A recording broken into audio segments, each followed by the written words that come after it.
जय श्री राम प्रेमी भक्तों, प्यारे भक्तों, जिसने अध्यात्म के मूल को जान लिया, समझ लो उसने सब कुछ प्राप्त कर लिया। वह जो चाहेगा वह प्राप्त कर सकता है। बंधुओं, अध्यात्म का जो मूल है उसे कुछ ही लोग जानते हैं, और जो जानते हैं जान करके वह साधन कर लेते हैं तो वह संसार में जो चाहते हैं उनको प्राप्त हो ही जाता है। लेकिन यह प्रक्रिया इतनी सहज नहीं है। आज का इंसान क्या चाहता है?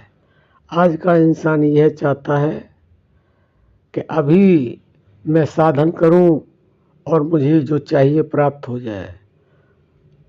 भक्तों, ऐसा हो नहीं सकता है, क्योंकि प्रकृति के जो नियम हैं वह अटूट हैं, उनका खंडन हो नहीं सकता है। क्योंकि आज का इंसान इस तरह का है कि अभी बीज बोया और वृक्ष बन जाए, ऐसा नहीं हो सकता। अभी बच्चा पैदा हुआ जवान हो जाए, ऐसा नहीं होता। हर प्रक्रिया प्रकृति के लिए संभव है, लेकिन वह अपने आधार पर, अपने मूल पर सहजता से प्राप्त होती है, असहजता से नहीं। लेकिन लोग जानते नहीं हैं, बेसब्री करते हैं, लेकिन तरीके से नहीं। कोई भी कार्य तरीके से होता है तो उसमें सफलता मिलती है। लेकिन अगर हर व्यक्ति इस बात को समझ लेगा तो हर व्यक्ति महान बन सकता है। महान कुछ ही व्यक्ति बन पाते हैं। पुरुष तो सभी होते हैं, लेकिन महापुरुष बहुत कम बनते हैं। ऐसा आखिरकार क्यों है? क्योंकि वह नियम से वह कार्य करते नहीं हैं जो नियम होना चाहिए। प्रकृति के नियमों का जो उल्लंघन करते हैं उन्हें दुख ही भोगने पड़ते हैं, कष्ट ही भोगने पड़ते हैं। लेकिन जो प्रकृति के हिसाब से चलते हैं उन्हें वह सब कुछ प्राप्त होता है जो उन्हें चाहिए। देखिए बंधुओं, अध्यात्म का जो मूल है वह परमात्मा की प्राप्ति है, और परमात्मा की प्राप्ति के लिए हमें वह साधन करना चाहिए जो साधन हमारे संतों ने, महापुरुषों ने अपने जीवन में अपनाया और हमें बताया। लेकिन उस तरीके को हम समझते नहीं। उसके लिए सर्वोपरि नाम जप है, और वह भी प्राण जप। अगर हम नियम से, निरंतरता से, एकाग्रता से नाम जप करते हैं, गुरु के द्वारा दिए हुए मंत्र का जिस तरीके से बताया जाता है उस तरीके से अगर हम करें तो हमें वास्तव में ही वह प्राप्त हो सकता है जो हमें चाहिए। बहुत संत महापुरुष इस तरह के हुए हैं जिन्होंने जो चाहा उनको प्राप्त हो गया। इसके लिए हमें सबसे पहले अपने मन के जो विचार हैं उनको समाप्त करना होगा, उनको रोकना होगा। क्योंकि जब तक मन निर्मल नहीं होगा तब तक कुछ प्राप्त हो नहीं सकता। क्योंकि संतों ने कहा है, मन के हारे हार है, मन के जीते जीत। तो मन को जीतने का क्या साधन हो सकता है? मन को जीतने का केवल और केवल एक ही साधन है, निरंतर नाम जप।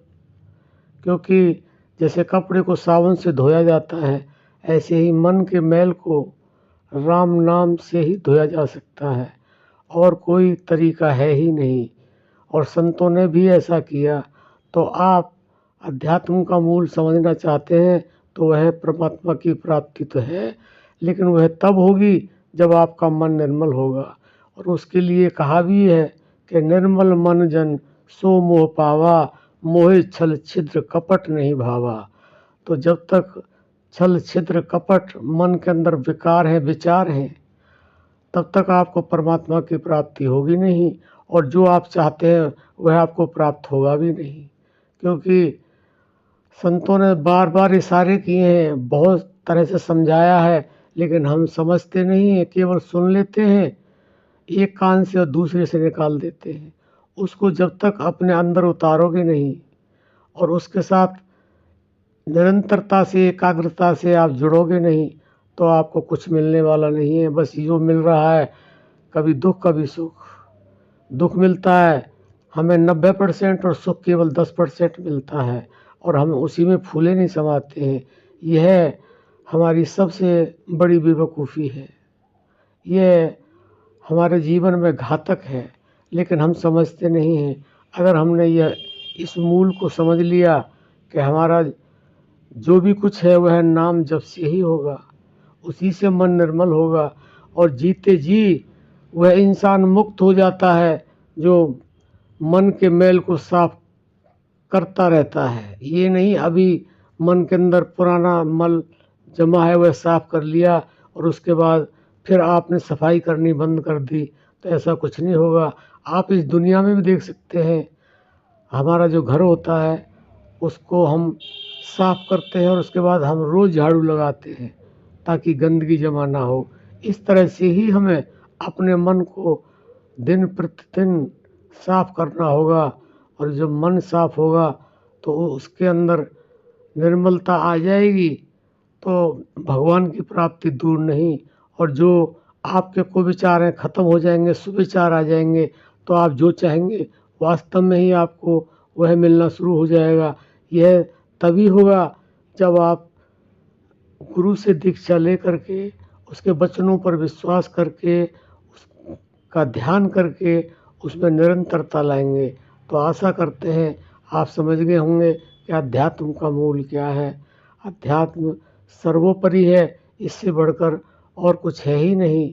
तो आप ज़्यादा से ज़्यादा नाम जप करेंगे, मन को निर्मल करेंगे और परमात्मा के दर्शन करेंगे, और अपनी जो भी आपकी इच्छा है, आप जो चाहते हैं, वह सब कुछ अपने आप होने लगेगा, आपको करने की आवश्यकता नहीं। अब हम अपनी वाणी को विश्राम देते हैं। जय श्री राम।